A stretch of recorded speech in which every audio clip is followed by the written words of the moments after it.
I just think it's so critical, especially, as raising a family, for example, making sure that kids understand there's something much bigger, right, than anything going on in the here. There's something much bigger out there, and having sort of a sense of that, right, is so critical. And you look at the depression among children today, you look at what's happening to our society, it breaks my heart. But I think about how religion has been kind of scorned. And, look, maybe it's not for everyone, but I'll tell you, a little religion goes a long way. And knowing that there's something else more than just you, right, out there, and that there's a purpose, that God has a purpose for you, as you just stated, it does a lot to help people, especially in times of struggle. And did we not go through enormous struggles in 2020 and into 21, and we're still suffering from it today? And yet bars were open and churches were closed. I mean, it's wild to me to think about that. It really is. And one of the things too, that again, I'm going to go back to the Declaration of Independence. Our philosophy of government is that there's a God and God gives us rights. One of the challenges also, as we become an increasingly secular society, is if we no longer believe there's a God, then there's really not God-given rights that we're going to kind of recognize and defend. But if there's not God-given rights, it means all rights come from the government, which means they can regulate all of those rights.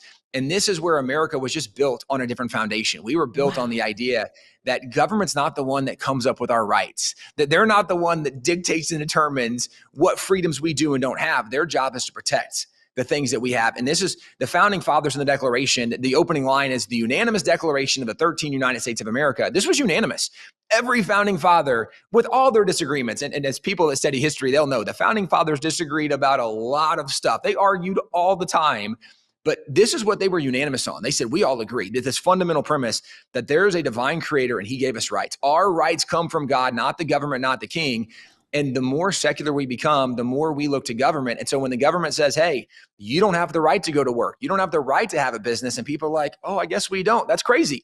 The government does not get to determine that. They are not the one who originated our rights. Their role is to protect our God-given rights. And this is where, even if people aren't sure what they believe about God or religion, you better be understanding of the notion that we still want the idea of God-given rights, because if we don't preserve and protect the notion of God-given rights, then ultimately all we're doing is saying whatever political party is in power, they get to determine what freedoms we do and don't have. And that's a scary and dangerous place that we do not want to be in, because that's what happens in third world countries, banana republics, dictatorships.